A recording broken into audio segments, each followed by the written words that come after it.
ఆంధ్రప్రదేశ్ శాశ్వత రాజధానిగా అమరావతికి చట్టబద్ధ కల్పిస్తూ పార్లమెంట్లో బిల్లును ఆమోదించడం కూటమి ప్రభుత్వ కార్యదక్షతకు నిదర్శనమని శాసనసభ్యులు రాష్ట్ర ప్రభుత్వ విప్ బొలిశెట్టి శ్రీనివాస్ అన్నారు. రాజధాని బిల్లును పార్లమెంట్ ఆమోదించిన శుభ సందర్భంగా పశ్చిమ గోదావరి జిల్లా తాడేపల్లిగూడెం పోలీస్ ఐలాండ్ కూడల్లో కూటమి ఆధ్వర్యంలో కృతజ్ఞతా సభ నిర్వహించారు. అనంతరం పెద్ద సంఖ్యలో కూటమి నాయకులు, కార్యకర్తలు, ప్రజలు ర్యాలీ నిర్వహించారు. ఈ సందర్భంగా ఎమ్మెల్యే మాట్లాడుతూ రాష్ట్ర ప్రజల ఆకాంక్షలకు నెరవేరుస్తూ కూటమి ప్రభుత్వం సాధించిన ఈ ఘన విజయం సందర్భంగా ప్రతి ఇంట్లోనూ దీపం వెలిగించాలని కోరారు. గత వైసీపీ విధ్వంసకర పాలనలో భాగంగా అమరావతిని నిర్లక్ష్యం చేసి రాష్ట్రానికి రాజధాని లేకుండా అధోగతి పాలు చేశారని విమర్శించారు. మాజీ ముఖ్యమంత్రి జగన్ ఒక మానసిక రోగిలా తయారయ్యారని, ఆయనకు వెంటనే వైద్యం చేయించాలని వ్యంగ్యంగా వ్యాఖ్యానించారు. ఏవేవో పిచ్చి పేర్లు ప్రతిపాదిస్తూ జగన్ సైకోలా ప్రవర్తించారని అన్నారు. ప్రధాని నరేంద్ర మోడీ, ముఖ్యమంత్రి చంద్రబాబు, ఉప ముఖ్యమంత్రి పవన్ కళ్యాణ్ చిత్తశుద్ధితో ఆంధ్రప్రదేశ్ ప్రజల ఆకాంక్షలు నెరవేరాయని హర్షం వ్యక్తం చేశారు. రాష్ట్ర అభివృద్ధికి భవిష్యత్తులో దేశంలోనే ఆంధ్రప్రదేశ్ ప్రథమ స్థానం పొందే విధంగా ఒక పెద్ద ముందడుగు వేస్తారని అన్నారు. రాష్ట్ర భవిష్యత్తుకు అమరావతి అత్యంత ప్రధానమని అన్నారు. ప్రజా సంక్షేమం కోసం నిరంతరం శ్రమిస్తున్న కూటమి ప్రభుత్వానికి జగన్ అరాచక పాలనకు తేడాను ప్రజలు గమనించారన్నారు. ఇప్పటికీ జగన్లో పరివర్తన రాకపోవడం విచారకరమని అన్నారు. రాజధాని బిల్లు పార్లమెంట్ ఆమోదించడం పట్ల ఆంధ్రప్రదేశ్ ప్రజలందరూ హర్షాతిరేకాలు వ్యక్తం చేస్తున్నారని, కూటమి పాలనకు జైజేలు పలుకుతున్నారని అన్నారు.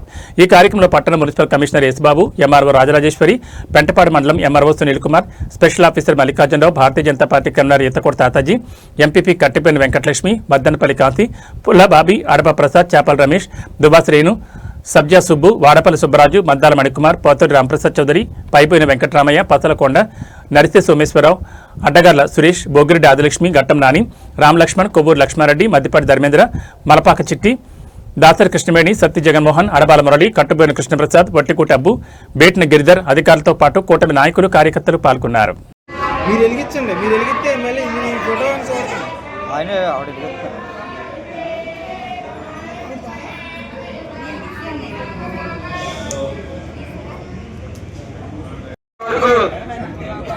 విద్యార్థులకి చిన్నప్పుడు మనం చదువుకున్నప్పుడు ఒక క్వశ్చన్ ఉండేది, ఆంధ్ర రాష్ట్రానికి మన రాష్ట్రానికి రాజధాని ఏదని. అలాంటి క్వశ్చన్ ఆన్సర్ లేకుండా చేసిన తొగ్లక్ పరిపాలన జగన్మోహన్ రెడ్డి. ఎందుకంటే ఎప్పుడైనా గవర్నమెంట్ ఒక పథకం ప్రకటించిందంటే దానికి పిచ్చి పిచ్చి ప్రెస్ మీట్లు పెట్టి పిచ్చి పిచ్చిగా వాగుతూ ఉన్నాడు. నిన్న లోక్సభలో భారతదేశం అంతా ఏకమయ్యి ఆంధ్రప్రదేశ్ రాష్ట్రానికి అమరావతిని రాజధానిగా గుప్తకట్టంతో ఇస్తే వీళ్ళందరూ నేను తర్వాత అధికారంలోకి రానా, నేను చేయలేనా, మళ్ళీ నేను అసెంబ్లీ పెట్టి నేను చేయలేనా అంటాడు. అలా పిచ్చెక్కి మాట్లాడతాడు, ఏం మాట్లాడతాడో తెలియదు. అలాంటి తుగ్లక్కిని ఆంధ్ర రాష్ట్ర ప్రజలు తరిమి కొట్టారు. అయినా అతను తెలియట్లేదు, ఇక తెలుసుకోలేదమ్మా. నిజంగా అలాంటి వాళ్ళు ఒక పిచ్చాసుపత్రిలో పాడైతే కనుక ఆంధ్ర రాష్ట్రం బాగుపడితే ఈ అమరావతిని ప్రకటించినందుకు మన నరేంద్ర మోడీ గారికి, చంద్రబాబు నాయుడు గారికి, మన పవన్ కళ్యాణ్ గారికి కృతజ్ఞతలు తెలియజేస్తూ ఈ రోజు ఇంత మహత్తమైన కార్యక్రమానికి నడుంగట్టిన మన శాసనసభ్యులు బొలిశెట్టి శ్రీనివాస్ గారికి, అలాగే కూటమి నాయకులు తాతాజీ గారికి, అలాగే తెలుగుదేశం నాయకులు అందరికీ, ఇక్కడికి వచ్చిన ప్రతి ఒక్కరికి పేరు పేరున ధన్యవాదాలు తెలియజేస్తున్నాం. అమరావతి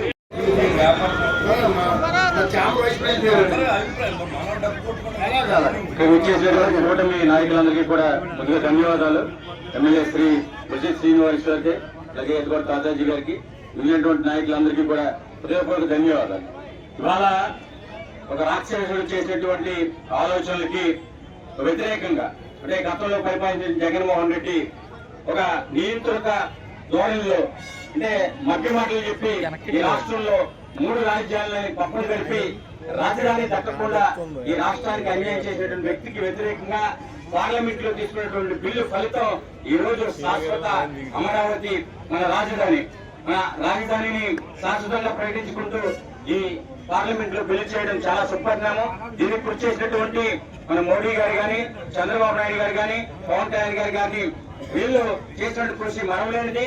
మరి ఈ రోజు విద్యార్థి మాట్లాడుతున్నట్టు సమయం మనం గుర్తిస్తే వాళ్ళు మన రాష్ట్ర రాజధాని ఏదేనంటే చెప్పుకోలేని పరిస్థితుల్లో ఇప్పటి వరకు ఉన్నారు.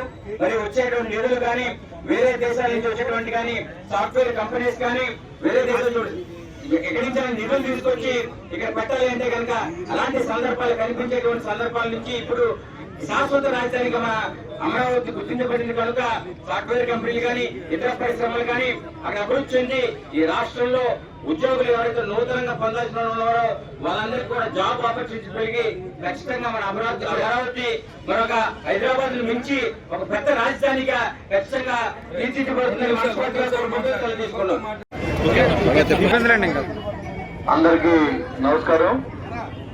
ఈరోజు రాష్ట్రం విడిపోయిన తర్వాత రాజధాని లేని రాష్ట్రంగా మిగిలినటువంటి సమయంలో 2014-19 వరకు నారా చంద్రబాబు నాయుడు గారు అమరావతి నగరాన్ని ఒక్క రూపాయి కూడా ఖర్చు లేకుండా రైతుల్ని మోటివేట్ చేసి 30,000 ఎకరాల భూమిని ఆ రోజు పెట్టినప్పుడు అప్పుడు జగన్మోహన్ రెడ్డి కూడా ప్రతిపక్ష హోదాలో ఉండి మరి 30,000 ఎకరాలు ఏం సరిపోతే అవసరం ఇంకా పెట్టమని చెప్పి ఈ రోజు గడిచిన 5 సంవత్సరాలు కూడా అక్కడ రైతులను ఇబ్బంది పెట్టి కనీసం దైవ దర్శనాలు కూడా వెళ్లకుండా పడిన ఇబ్బందులను మీరు చూశారు.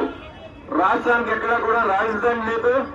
మరి పైగా నిన్న రాజధాని తీర్మానం చేసి కేంద్రాన్ని పంపినప్పుడు నరేంద్ర మోడీ గారు సహకారంతో ఒక్క రోజులో ఆమోదించబడి మరి వాళ్ళ శాశ్వత రాజధానిగా అమరావతిని నిలబెట్టడానికి నారా చంద్రబాబు నాయుడు గారు, పవన్ కళ్యాణ్ గారు, అదేవిధంగా నరేంద్ర మోడీ గారు సహకారం చేస్తారని చెప్పి ఈ రోజు ఆ మాట మీద నిలబడి మరి ఏదైతే ఈ రాష్ట్రానికి చెందిన వైసీపీ పార్టీ ఒక్కటే బాయ్కట్ చేశారు.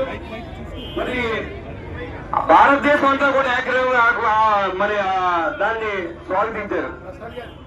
మరి ఈ రాష్ట్రం గడిచిన 5 సంవత్సరాల్లో ఎంత వెనుకబడిందో, ఒక రాజధాని కూడా ఏర్పాటు చేసుకోక ఇబ్బందులు పడే పరిస్థితి నుంచి ఈ రోజు మళ్ళీ నారా చంద్రబాబు నాయుడు గారు, పవన్ కళ్యాణ్ గారు వచ్చిన తర్వాత, కూటమి ప్రభుత్వం వచ్చిన తర్వాత మళ్ళా రాష్ట్రాన్ని ఒక పక్కన అభివృద్ధి చేస్తూ సంక్షేమం ఇస్తూ మరి నరేంద్ర మోడీ గారి సహకారంతో మరి ఈ రాష్ట్రాన్ని అభివృద్ధి చేస్తూ ఉంటే మళ్ళీ వైసీపీ నాయకులు ఒక పక్కన బాయ్కట్ చేస్తాం, లేకపోతే మేము మళ్ళీ వస్తే మార్చేస్తాం.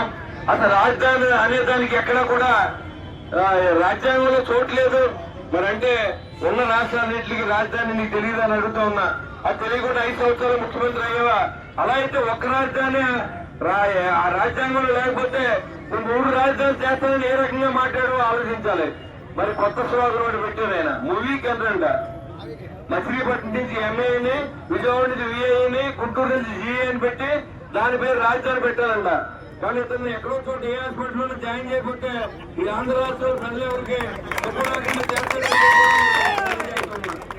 మూవీకి ఏంటి ఇది జగన్నాథ్ మూవీ కన్నా దరిద్రం పట్టి నేర్చుంటే రాష్ట్రానికి 5 సంవత్సరాల నుంచి మళ్ళీ వచ్చి ఈ పేర్లేంటో ఇంక మెంటల్ గా అతను పరిస్థితి ఏం బాగోలేదేమో, కనీసం ఎవరికైనా చూపించమని పెద్దలు కూడా తెలియజేస్తా ఉన్నా. కాబట్టి ఈ రోజు ఈ రాష్ట్రానికి అమరావతి నగరం శాశ్వత రాజధానిగా ఇటు రాష్ట్రంలో కానీ అటు కేంద్రంలో కానీ ఏకగ్రీవం ఆమోదించినందుకు ఈ రాష్ట్రం తరఫున చంద్రబాబు నాయుడు గారి తరఫున, పవన్ కళ్యాణ్ గారి తరఫున టీం మొత్తానికి అందరికీ మీ అందరు కూడా నా అభినందన తెలియజేసుకుంటూ మీ యొక్క సహకారాన్ని రాష్ట్రాన్ని ఈ రకంగా మీరందరూ కూడా మాకు అందించాలని చెప్పి, మా రాష్ట్రాన్ని ఆదుకోవాలని చెప్పి మరొకసారి నరేంద్ర మోడీ గారికి నా ఉదయపూర్వ నమస్కారం తెలియజేస్తా ఉన్నా.